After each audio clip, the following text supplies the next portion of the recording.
So welcome everybody. I hope everyone on the call and in the room can hear me.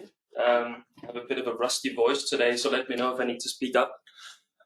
Welcome to this webinar, this seminar on portfolio management and optimization. So very, very big themes that we're going to tackle in 40 minutes. So I'll try to be efficient. I'll try to get through it. But what we want to do today, firstly, is set the stage for what we're going to talk about. So I want to bring you through three things, basically, four things maybe. First of all, I want to set the stage. I want to introduce myself properly. I want to let you know who we are, who Ipsos is, and what we mean when we talk about portfolio management and why we talk about it at all. That shouldn't take too long, but once we've done that and once we have a common understanding of why we're even here, we will move into what I've called opening the toolbox, essentially meaning I want to show you what we do when we do portfolio management, when we do portfolio optimization. That is the major chunk of what we're going to do today. So I'll show you various ways of addressing the topic, various ways that we do portfolio management research and how that helps you, sort of how you can come at the issue from different angles.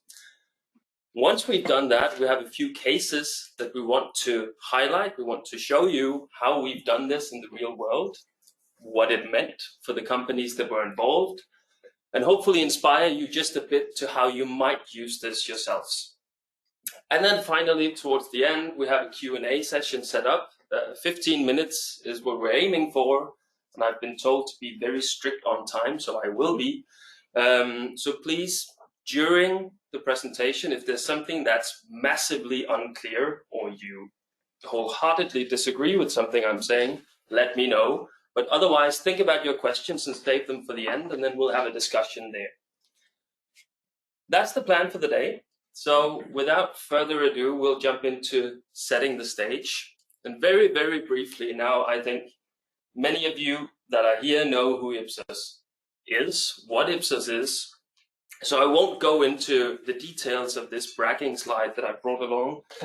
Essentially, what it shows you is all the things that we're proud about, that we're doing a lot of research, and we're doing it in very, very many places, and we're doing it with a vast number of people. So you'll see numbers saying 23 million interviews online and 20 million interviews offline. Essentially what it says is we do a lot of research and we're quite good at it.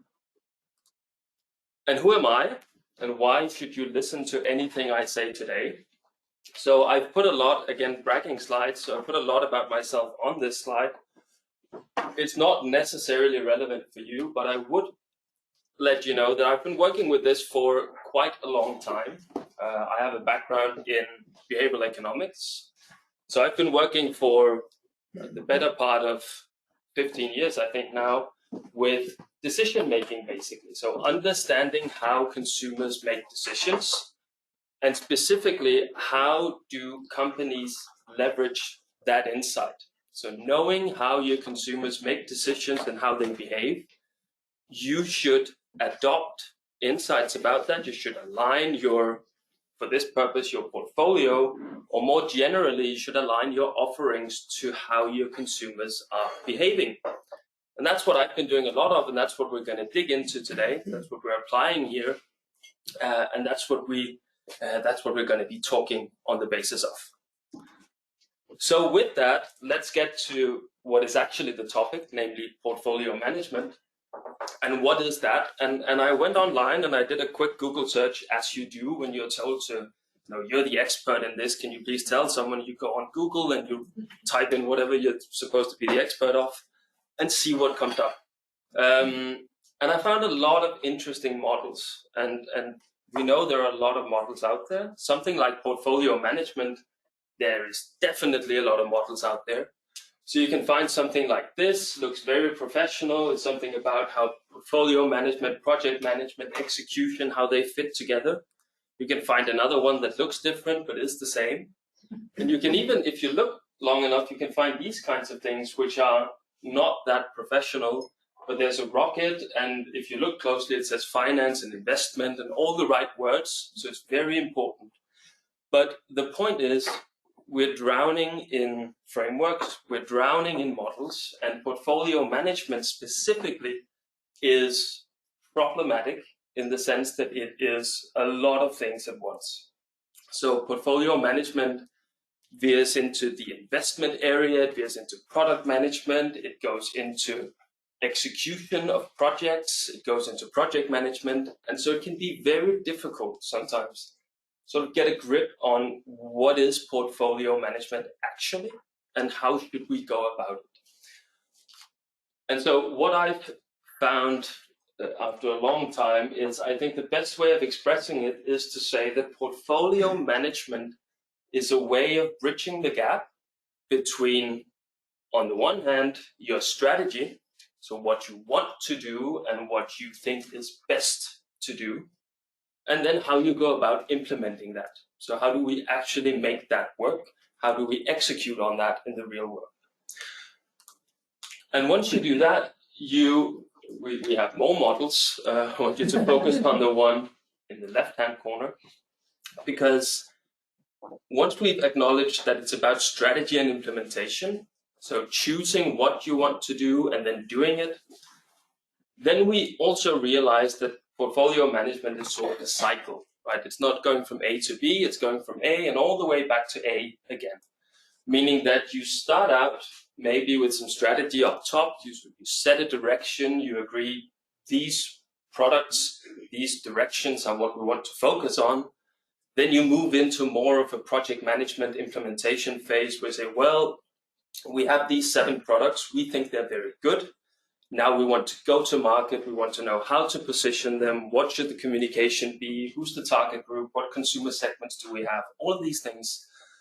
And then you start implementing, you start launching these products, you go to market, you commercialize. Once you've done that, you start learning things, right? Some things go well, some things go not quite well.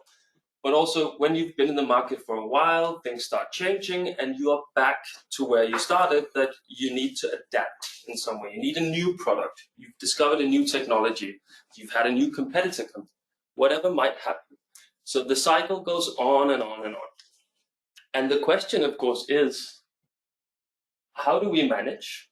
And specifically for this talk, where does research fit in, right? How might we help you?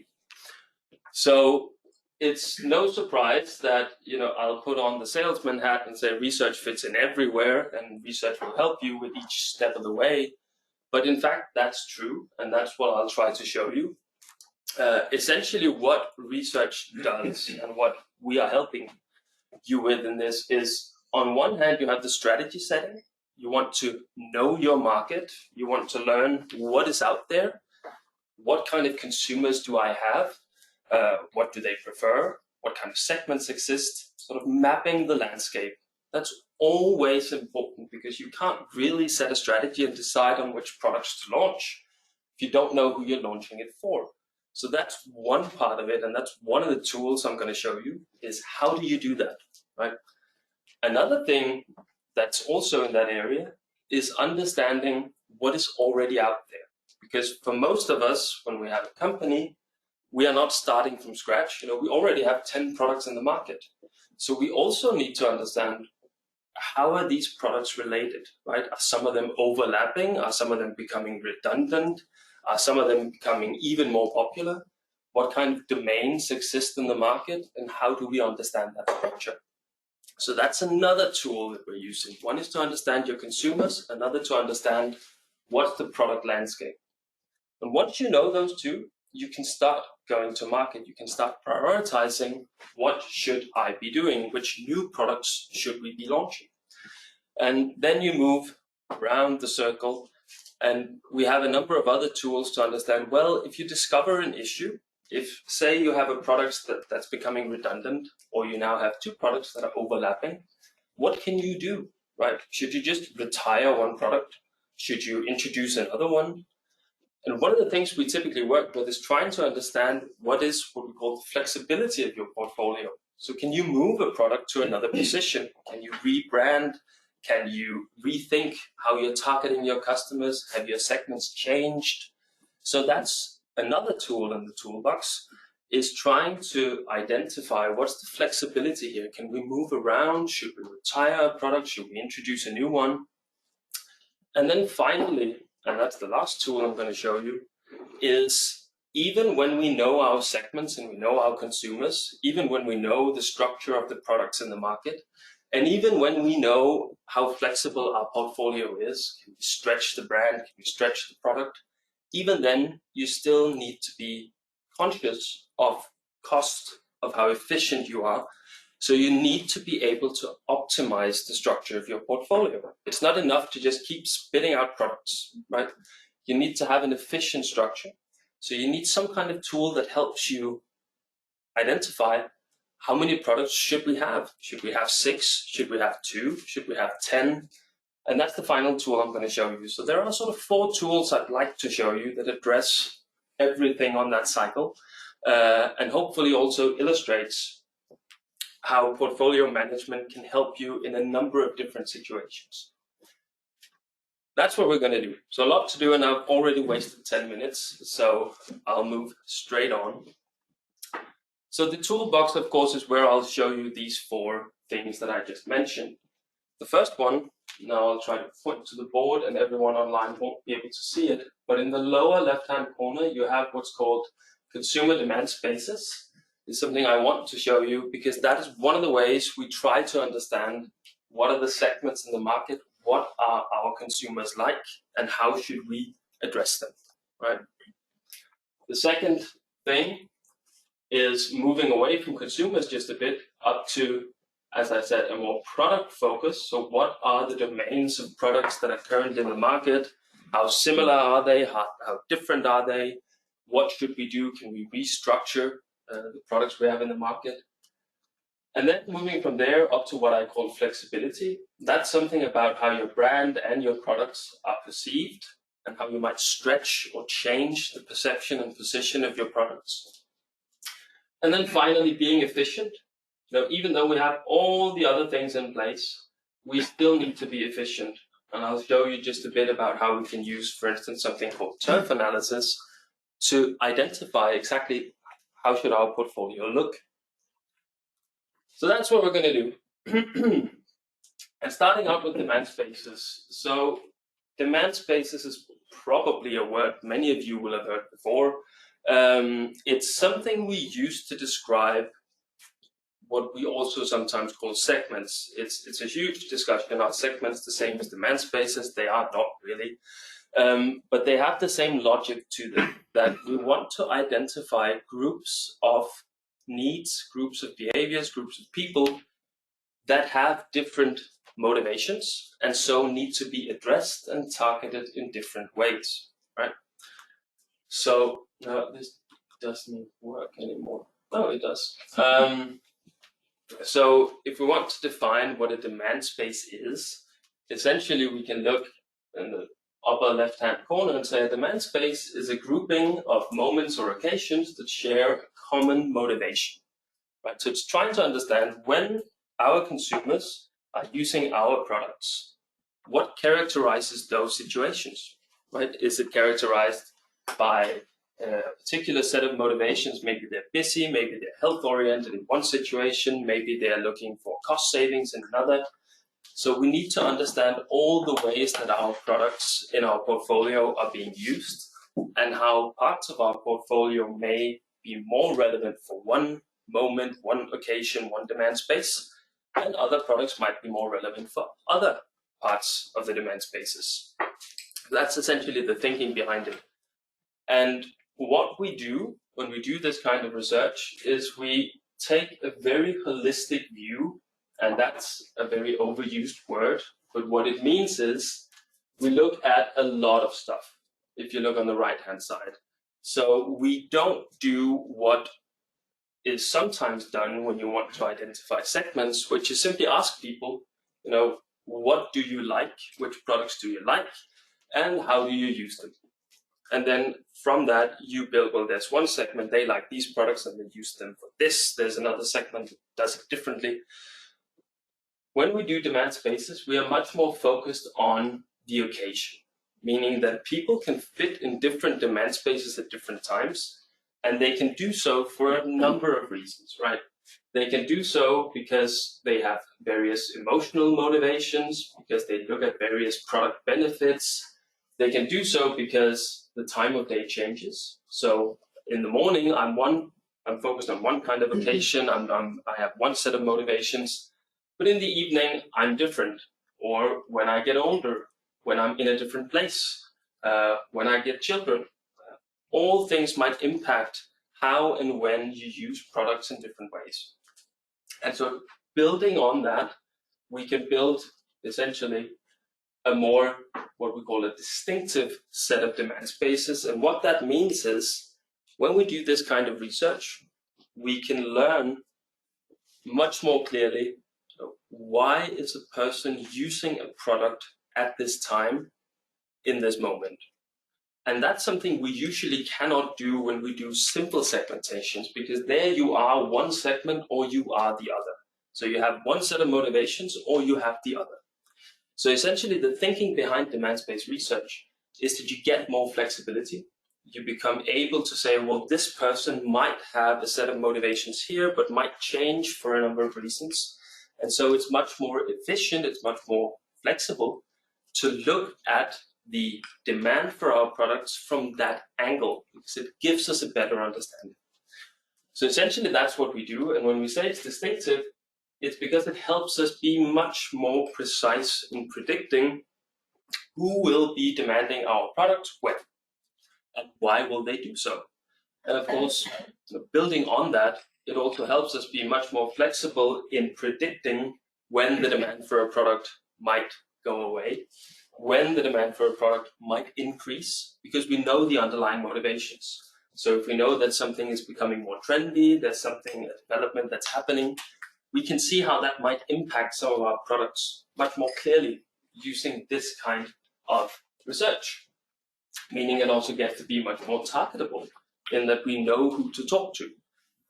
But for the purposes of portfolio management, we are still thinking about, what products should I have? Should I keep them? Should I leave them out? Should I introduce new ones?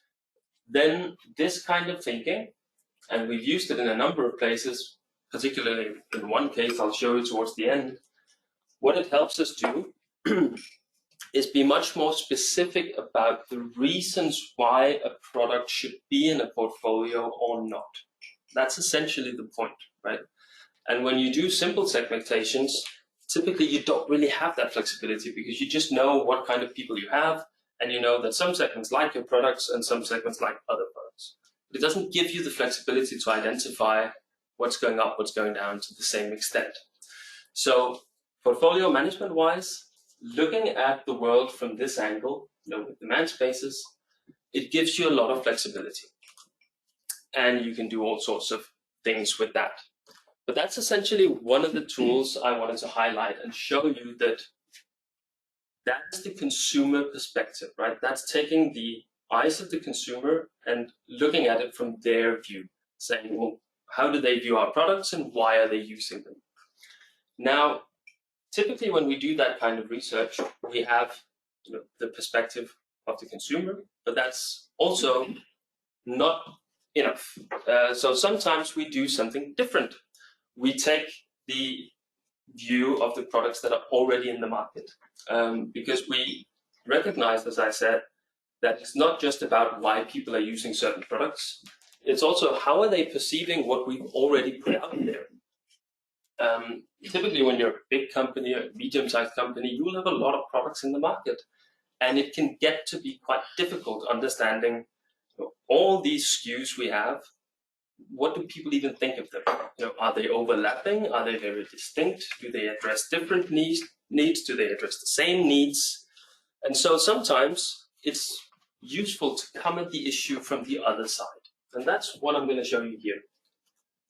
So here are some examples. I've just taken some various candy examples because we have a candy example a bit later, candy case a bit later. What we do is typically called a similarity analysis.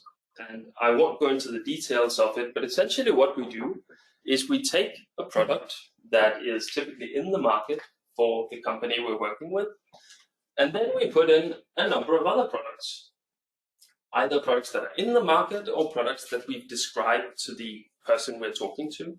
And then we simply ask them to say, well, looking at the products you have, for instance, this one, the one in the blue square, which of the 4 below do you think are most similar to that one? And so they choose one and say, well, it's the number D, it's the 4th option, that's most similar. Okay, that's fine. Then we take it out, and then the 3 remaining, out of those ones, which one is now most similar to the one on the top? And so we go on and on and on. And with that, we map out the level of similarity or distinctiveness between the products that we have in the portfolio. So it gives us a measure of both the relative and the absolute difference between the products that we have in our portfolio. And the good thing about this is you're not necessarily limited to products you already have on the market. You could describe new thoughts you have about new products and put them in there as well. So what you get is a very clear understanding of what is going on with the products you have and the ones you might be thinking about introducing. Are they really, really, really different? Or are they exactly the same? Or is it somewhere in between? And more clearly, you get this kind of map, because of course it doesn't only tell you, they are extremely different or they are extremely similar. What it ends up telling you is which products are more similar and which products are less similar or more distinct. And when we do this kind of analysis, what we end up with might look something like this. Now it's just dummy names and dummy data put in, but it might look like this. So over on the left-hand side in the green box, each dot might represent a product. And the distance between them is an indication of how different are they. So the further distance between any 2 dots you can find on the map indicates that if it's a large distance, that they were typically seen as being very different. Or if it's a very short distance, they were typically chosen as being quite similar, right? So it helps you draw a map like this, which identifies what we're calling domains. So groups of products that are, for any number of reasons, viewed as being very similar and addressing some of the same needs. And it also helps you identify distinctiveness in that other domains are different, right? And typically what you will find is that each of these domains are characterized by something unique in your product portfolio. So some products might taste one way, some might taste another way, some might be, one color, some might be another color. It depends on what people are valuing, what they're preferring, what they're prioritizing. But it gives you a sense of what is the product map currently. And this is different from what we were talking about before, because that was very much the consumer perspective, right? It was very much talking about how do consumers view some of the products. This gives you a sense of what the market is actually like. And you can do this with both your own or competitive products. You can put competitive products in there if you want to know not only how do my products look, but how does the full market look. So it gives you a lot of insight there. One final point here is that once you've identified these domains, what you can then do is start looking within a domain and say, well, do we really need all the products we have there? Are they too similar? It might be that you have, say, one product or one domain up here, domain number 1, where you have 1 million products, right? You have 90% of your products be in domain 1. But what the map suddenly tells you is that there's a whole world out there of different domains, meaning different needs, different motivations, different things that people are looking for, and you are basically only in one of them, right? You are totally overrepresented and you own the competition in that domain, but everyone else is enjoying the other 9 domains. So it helps you understand not just, should I get rid of some of my products, but also, should we be thinking about introducing new products in a different way? So it highlights both opportunities in the market that your portfolio maybe should be addressing, But it might also tell you that, look, domain 1 is not the whole world, and you don't need 11 products that essentially do the same thing. So it's coming at the issue from two different sides so far, but it's getting at the same point, which is portfolio management. And as we're getting to with the next two tools, not just management, but also optimizing, understanding what should be in there. And with that, I'll move on to the third out of the 4 points, which is where we talk about flexibility. So until now, we've talked about two ways of looking at the products and the market and the structure and how do things look. Now we want to know if we've identified, say, like I just told you, that we are only in domain 1, but we would really like to move out of it. And just skipping back once, whoops. Maybe it's unrealistic for some of the products in domain 1 to jump to the entire different side to domain 7. Maybe that is too big of a stretch, but it might be feasible to edge your way into domain number 3 or domain number 4, both of which are fairly close to domain number 1. And so you need to understand both what would that take. This analysis that I just showed you gives you an indication because it lets you know what characterizes domain 3 and domain 4 and how are those different from domain 1. So it gives you an indication of what you need for some products to move.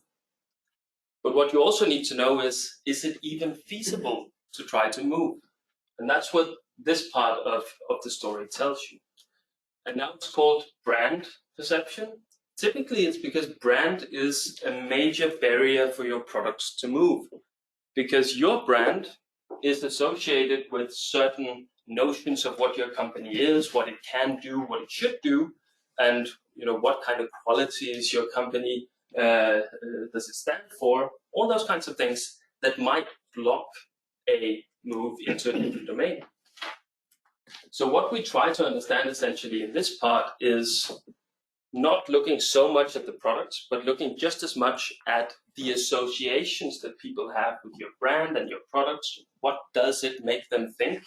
What kind of feelings do they associate with it?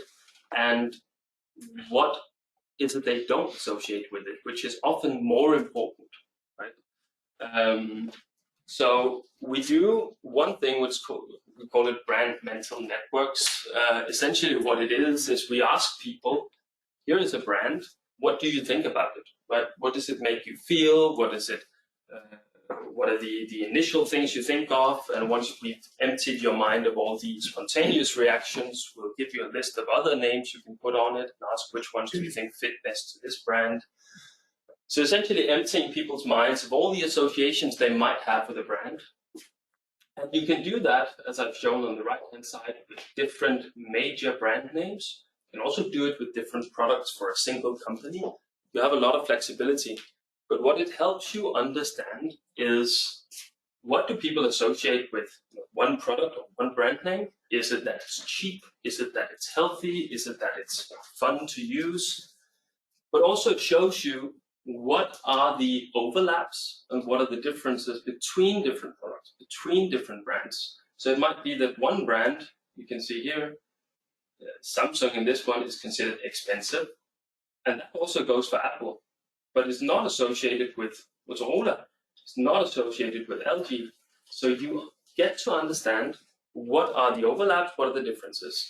And you can imagine doing it with brand names, but you can also do it with your products. And if we were in a situation like what we had here, with every product being in domain number 1, possibly what you would find is that your products share a lot of associations, right? They are considered similar. They provoke the same kinds of feelings. They bring up the same kinds of thoughts. And so they are also associated with the same sort of mental picture. And that might make it difficult for you to move to another domain. But you might also find out that, in fact, some of your products are way closer to some of the other domains than others are. It might be they have completely different associations, like Apple does if you look at the bottom, or as LG has if you look at the right-hand side, that there are some unique associations that you can use to then move into other domains. So it really gives you a sense of how are people thinking about these things. Another way we go about it is we do a more specific brand stretch exercise. That is not so much asking what do you think of a brand. It is more bringing up various thoughts about new products. So if we stick to our example with wanting to move from domain 1 to domain 3, let's say domain 1 is licorice and domain 3 is chocolate covered licorice, so kind of the same but not really, and you want to move that way, you could use, now we call it a max diff analysis, you could use that to ask people, please think about this list of products, and then you introduce some licorice products, some chocolate covered licorice products, and then you ask them to say, how much do you think each of these products fit with our brand, right?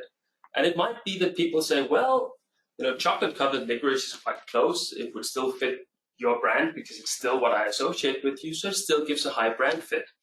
But it might also be that they say, no, chocolate is completely off the table with you. You're a licorice company and nothing else. And so if you were to offer that, I would never buy it.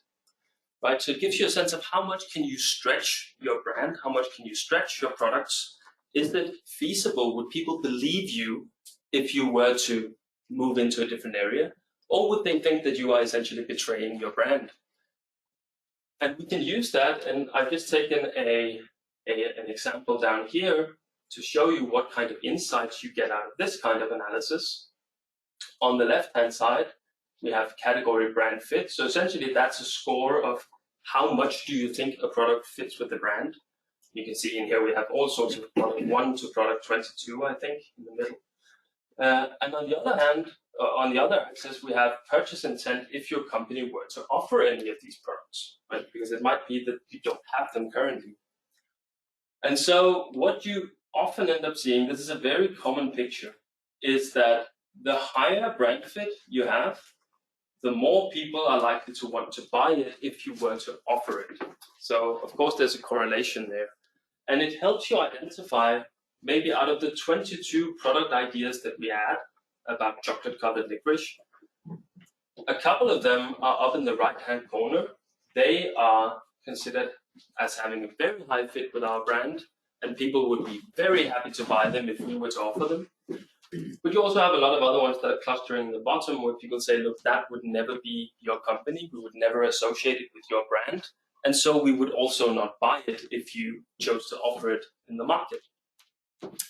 And so it helps you, it builds on the brand mental network, trying to understand what people think about your products, to actually being more practical and saying, if we were to make this product, would it work in the market? And again, it helps you understand for your portfolio, can you move your products? Can you stretch? Can you be flexible? Do you have a flexible portfolio, or do you have a very locked portfolio? If you have a very locked portfolio, you would need to introduce completely new products, maybe under a different brand name, to move to different domains. But if you have a very flexible portfolio, you might be able to edge over into other domains. So that's what that helps you understand. Very good. And then for the final one, so as I've told you so far, everything is about looking at what you have in your portfolio and understanding, does it fit the market? Does it fit the needs in the market? Can we move it around, or is it completely fixed?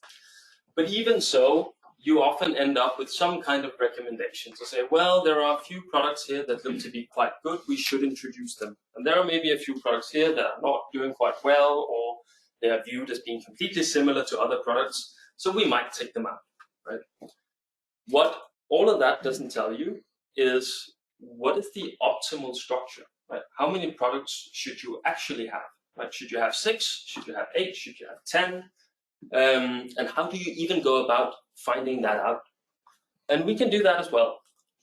So what we typically do there is we ask people, again, as we typically do, about their thinking about these products, like we've done many times. So their preference about them, it could be like we did with purchase intent, would you buy this? Could also be to what extent would it satisfy your needs? If we introduced a new licorice product, would that satisfy your needs in a different way? Would it make more people say that that would satisfy their needs in a way that other products didn't? Or would it be exactly the same? So trying to understand essentially how many people with a given product would have their needs for, in this case, licorice, satisfied. And we do that kind of questioning with all people, and we say, here are 10 products, which of them would you prefer, which of them is the best, which would satisfy your needs. And once we have that data, we can do what's called a turf analysis, and we can use that to say, okay, now I've switched product types just to be confusing, but we maybe have these products in our portfolio. I think there are 9 products there. And we've asked for all of them, do you like it? What's your preference? Would you buy it? Does it satisfy your needs? All sorts of things about how well is this product working.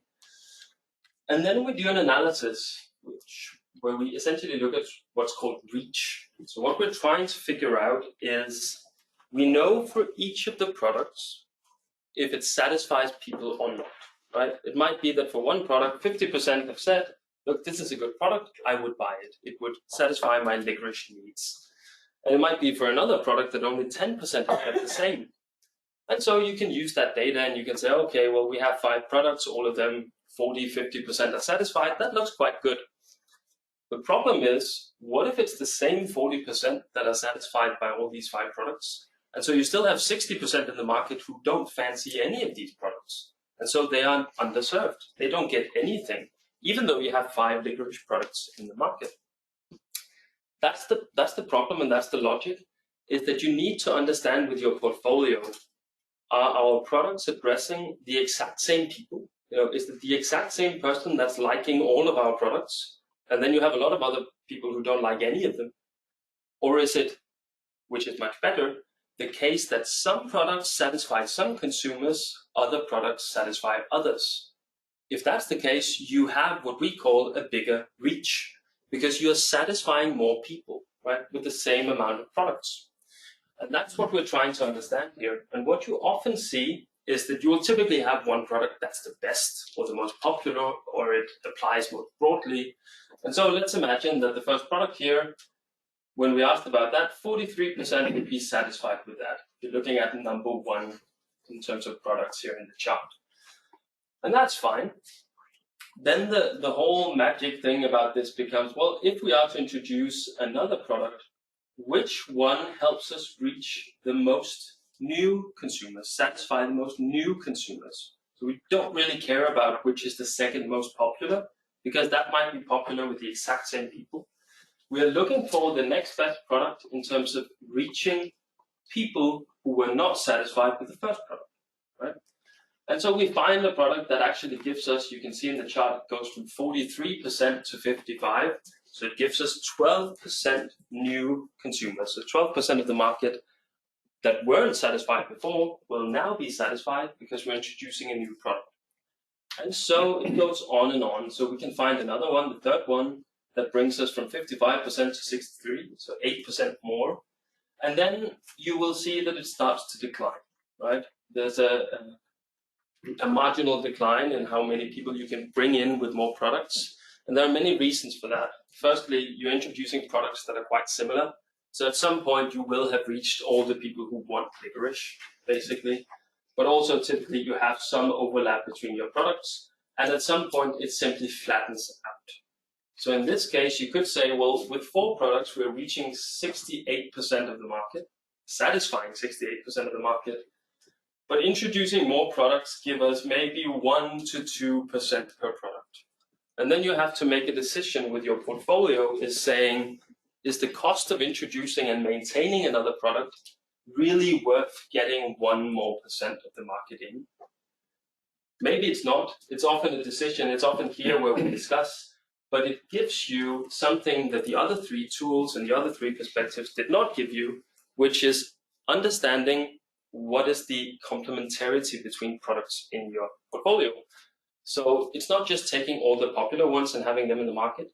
It's taking the ones that address different groups of people, different needs. And this ties it all the way back to the beginning, where we talked about consumer segments and identifying what kind of groups do we have in the market, because they are likely to be the ones that are satisfied with different kinds of products, right? If you have more segments that are more different, you will most likely also see that you can get more people in with more different products.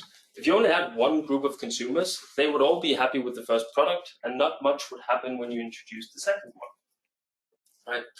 So that's the kind of logic here. Now we've sort of tied it back to the beginning, that we have 4 major groups of tools that we use for portfolio management, and also to help you optimize, right? To select essentially not just is a product good or not, but which products should be in your portfolio at any given time. Very good. I've spent a lot of time and I've talked a lot. So I brought a few cases along. I don't think we have time to run through both of them. But I want to just tell you just a bit about the one that we've already started talking about. The quality here is a bit bad, I can see. So I'll just talk. So we have a case with the company called Haribo, who, and now you've seen me talk about candy for 45 minutes, so it's probably not surprising. But they came in, and essentially their challenge was, look, the candy market in the Nordics is quite massive, and there are many, many, many products, right? So how do we go about, because they have a lot of products as well, how do we go about selecting the right ones, both to be able to compete with our competitors in a number of different spaces, demand spaces, but also to understand if we have too many or too few of one kind of product, right? All the licorice products that we have, are they overlapping? Could we be doing just as well with half of them? Or should we be thinking about introducing more products in certain areas? Essentially, that was their challenge. So it fits quite well with what we've been talking about. And here we used some of the tools that I've been showing you. So we used, for instance, this similarity exercise. So we were asking people about, how similar do you think different types of candy are, both within the company, but also with competitors. So are some of their products very similar with competitor products, or are their own products very similar with each other? And it helped us build a similar map to the one you saw, where we could see different domains, and we could sort of begin understanding, which kinds of types of products are viewed as being very similar and very close and might substitute for each other, and which ones are completely different. In the map we had there, we saw something different than what I showed you. We saw a massive gap in the middle, which indicated the difference between wine gums and sweets on one hand, and licorice and those kinds of things on the other side of the gap. And there was a massive difference, no surprise. But it helped us identify groups of products. It helped us identify where the company was overrepresented, where they were underrepresented, and also how they could go about changing the setup, which products should be introduced, which could be taken out to be more efficient. So we did a turf analysis, like I showed you just before, to identify, are there any of these products that don't really give you anything in terms of added reach to more people, bringing in people who were not satisfied with what you had before, and try to identify the optimum, right? Saying, well, how many products should you actually have in each domain? Does it make sense to have 12 different licorice products, or could you do it just as well with 5? So those were the kinds of insights, and now we have a different case as well, but I don't think I'll have time, so you'll have to look at it when you go through. But essentially it's the same story, that we help them identify for their demand space, for their portfolio, what works, what doesn't work, what should be prioritized, and what should maybe be taken out. And how do you better understand the market, how do you address different segments, how do you move between domains, all of those things that help you make your portfolio more flexible and also make sure it's more efficient in the market. I think I will stop there, June, and I don't know if any questions have come up at all. There are. There are. Okay. Yeah. So the first question is, in terms of evaluating portfolio, in your experience, is there a maximum number of SKUs, the images, that should be used as part of the research? This is a question from Steven. Yeah. I can't give you a specific number, but there definitely is.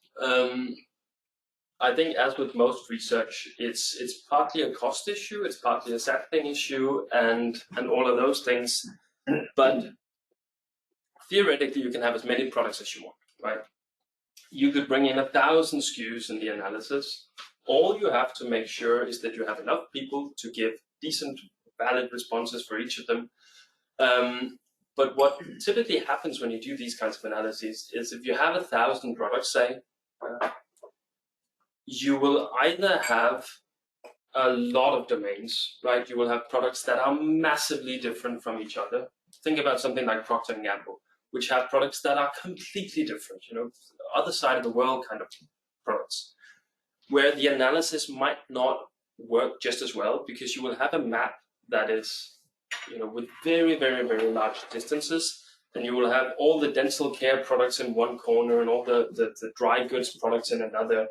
So I would say no, theoretically there's no limit, but it helps to think about what is the meaningful arena or the meaningful group of kinds of products that you want to understand, and where you could feasibly have your portfolio move between them. So essentially it goes back to the thought about having not just one massive portfolio, but having different themed portfolios. That's typically also more conducive to, I think, a good piece of research. Yes. In the domains that you are referring to, one thing that I didn't get is how do you ensure you wait for the domains that actually have a most impactful effect in the consumption in purchase? Typically, do you account for that? Yes. I didn't want to dig in because quickly we get into details, but what we normally do is we get market value estimates. So how much does each product account for in terms of sales, for instance, which gives us an indicator of how important it is in the market. But it might be any kind of information we can use to weight the importance of the various products. Domains. And domains, yes. Okay. So you could say you have domain 1, you have X amount of products in there, maybe you tested 100 products and 20 products go into domain 1, but you might know from the data that those 20 products account for 50% of sales in the market, right? So that means that domain is relatively more important, because it accounts for a bigger share of the market. So is it true, Jesper, that each of these domains from the analysis actually also you get the result of how large an amount of the market each domain have if you ask the right questions? You get, yes, you do. So you can of course ask them about purchasing habits. You can ask how much do you buy, which kind of products do you buy, how much do you pay for it, when you buy it. You get all sort of value and frequency and volume estimates that are associated with each domain. So that's one way of getting the data, is asking for it directly from the sample. And as I said, another way that we typically also use is getting some kind of data from the company on actual sales figures or cost of goods sold or whatever it might be, because then you can triangulate. And that's typically better. But yes. Could you also use it for other than products? Could you use it for projects or anything? Yeah. You can use it for essentially whatever you would like to use it for. Now, I've been speaking about products because I think that's most natural from a portfolio perspective. But also often when you do portfolio management, you're talking about entire sort of programs. You're talking about projects that might have to do with one or more products. You can use it for anything you'd like, basically, because all you're doing is you're taking one entity, one thing, and you're asking about the preferences, the usages, the perceptions and associations that are with that thing. And it could be a product, but it could be anything else as well. So you could also lift it up to say, well, different programs you have, you could use it for different projects that you're trying to launch and you want to estimate the potential of them in the market. So depending on how they're structured, you can use them for basically anything. Yeah. Same thing goes with turf and all the other things. Yeah. There are two more questions. How does the analysis that you've been talking about translate into strategic advice or guidance? So I think we touched upon it just a bit, but what we often end up doing is identify some clear recommendations in terms of, in this case, products. To say, well, we've tested 100 products, say they are all products from one company. We've identified a number of them who are either too similar, but have a lower preference or a lower purchase intent than others, and so they are inferior. And we do a turf analysis. It tells us that adding that product doesn't give us anything in terms of market share or market reach. And so that product might be a candidate for being retired because it doesn't, from the data, really give us anything. On the other hand, what is often the case when we do these kinds of studies is people want to test out new ideas, right? New products, to say, well, we're not just satisfied with looking at what we currently have. We want to inject a few new ideas in there. And then we can estimate, we can look at the data and see how do they perform compared to existing products in the market. Do they open up a new domain? Do they address different associations? Do they address different needs? And if so, what would be the purchase intent and all of these other KPIs? So the strategic advice here often ends up being, outside of giving people or giving companies an understanding of who are your consumers, what are the product domains, it's a strategic advice about should you bring in new products, should you take some out. That's essentially, in a nutshell, what we end up with these kinds of studies. The last one is, how valid is this approach? And will you be sharing the slides of your presentation? I won't be sharing if it's not valid, but I do believe it's valid. So yes, we will. And actually, validity is something we've discussed on a number of projects where we do either all of this, some of this, because when you get these kinds of results and you get, say, a domain map, it can seem a bit, is this really then the structure? And we've had multiple discussions with clients as well to say, well, this is what the data tells us. This is how the map looks. Do you recognize it? Right? Does it make sense for you? And often there's a discussion, and to be completely frank and open and transparent, when you look at the domain map, there can often be a discussion when you have two domains that are very close. Should this product be in this domain, or should it actually move over here, right? And often in these discussions, you find out that it's maybe because people have a very peculiar perception of a particular product. Maybe they don't know it that well. Those kinds of things can maybe throw a particular product off a bit and make it end up in a different domain.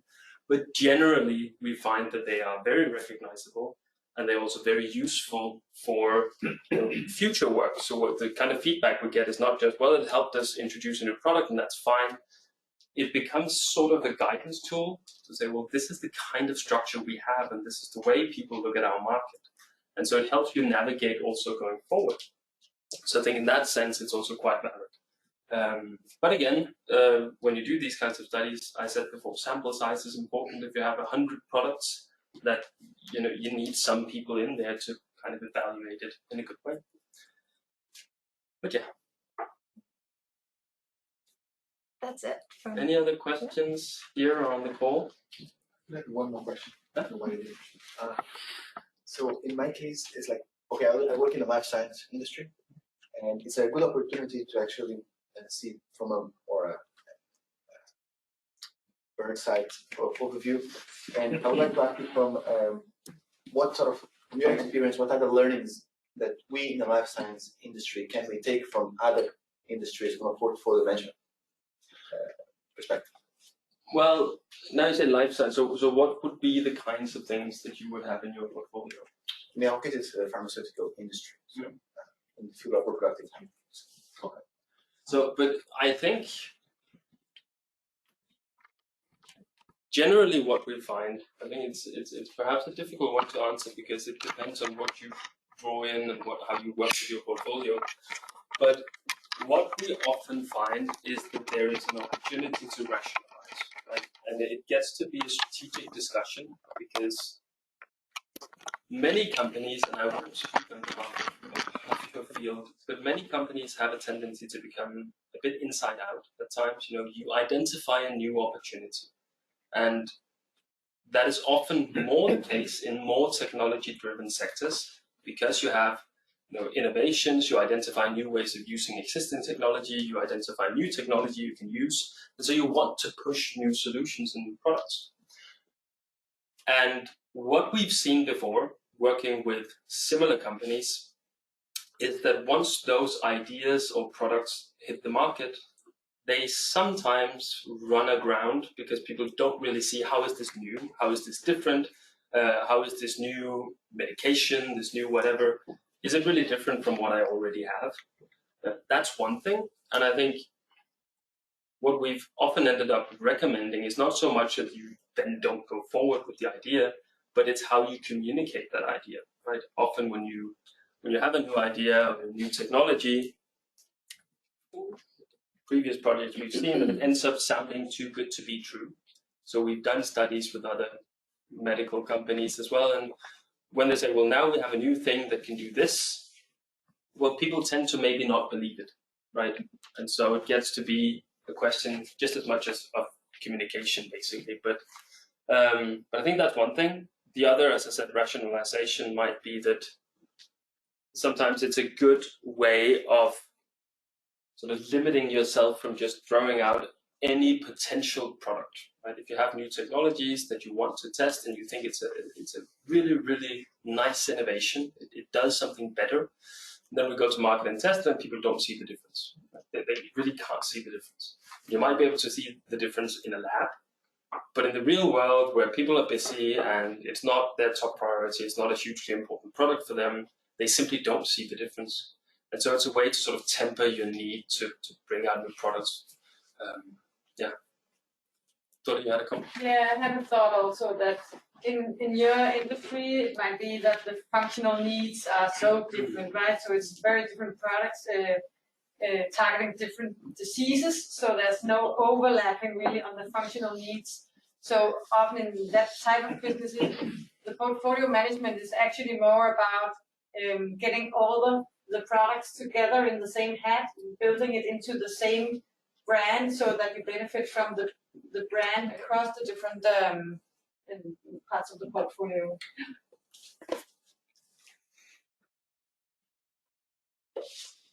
Very good.